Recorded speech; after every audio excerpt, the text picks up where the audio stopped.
Long before the cabin, in which Sean and Fightingleaf resided in when they sought to escape Lady Noir, was abandoned and forgotten, yet not too long before the fateful tragedy of a certain ninja, his family, and canine companion.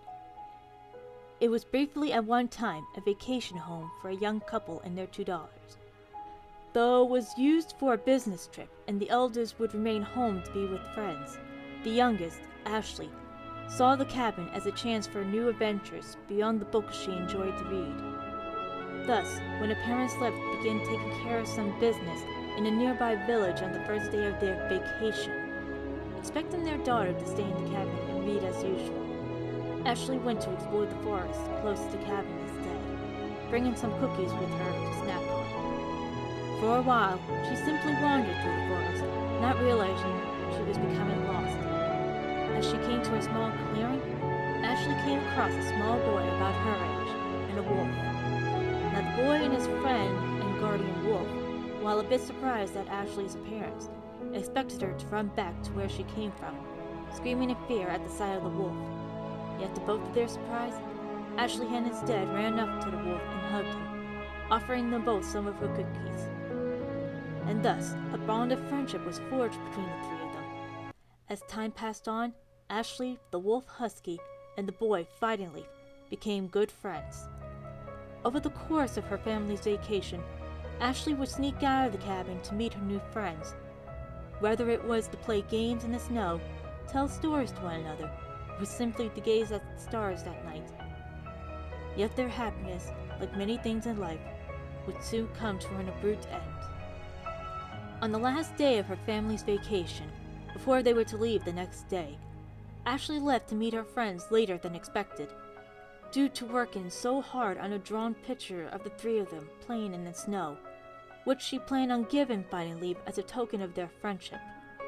Yet perhaps this was what saved her from what could have been a most gruesome fate. For when Ashley just about reached the clearing where the 3 would often meet, she saw a strange man, carrying a sword covered in blood, walking for the path her friends would take to get to their home. Suddenly filled with fear from both the sight of the man and for her friends, Ashley stayed hidden from the stranger till he was gone, and then dashed into the path to her friend's home. As she ran, she could smell the stench of burning flesh and fresh blood, which became stronger the closer she became to Fightingleaf's home. When Ashley finally reached what could only be her friend's home, the scene before her was such a gruesome sight that would no doubt haunt her for many years. For just a few feet before her lay the body of Husky the Wolf, his head severed and missing. Just a few miles from the body, a small wooden house, which could only be Fightingleaf's home, was burning to the point of nothingness. And there, just a few steps away from said building, was her friend, Fightingleaf, with the head of Husky the Wolf, obviously alive, occupying where his left hand was once. At the sight of her friend, Ashley was filled with such relief and worry that she immediately rushed to the boy's side, seeing if he was hurt. As she looked him over, as well as Husky, she noticed that their eyes seemed different, as though the life within them was gone.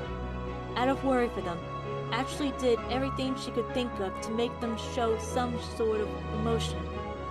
Yet no matter what she tried, nothing changed. When she finally realized that her friends would not respond to such acts, Ashley finally asked what happened. For a while, they were silent.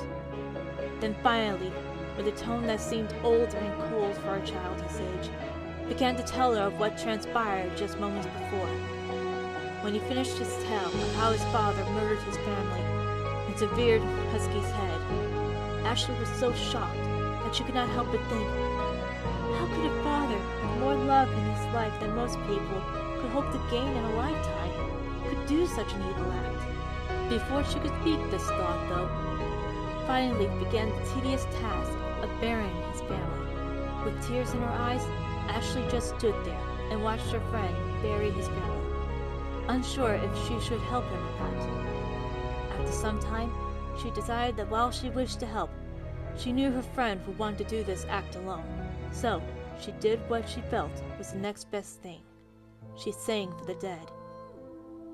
She sang of pain, of sorrow, of loss, of life and death, family, love, and most of all, hope. By the time finally finished, Ashley's voice was nearly harsh from singing for so long, though unsure if what she did was right, or that her friends appreciated it.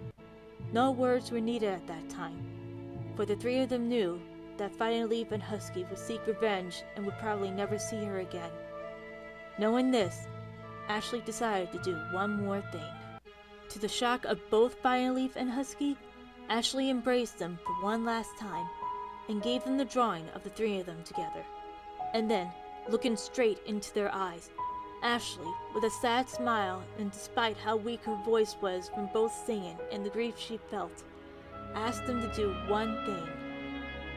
Please, just promise me that you guys won't forget me, and that you never fall into the darkness, okay? And then, without waiting for her answer, Ashley fled from that dreadful place and returned to the cabin just moments before her parents were to return. Yet when they did, they told her that they were leaving that night, due to their business finishing sooner than expected. And so, packing what little she had, save for the few drawings she hid under her pillow as a wish for her friends, Ashley and her family left for home. Yet as they drove away from the snowy mountains, Ashley could only wonder if her friends would keep their promise and if they would ever meet again.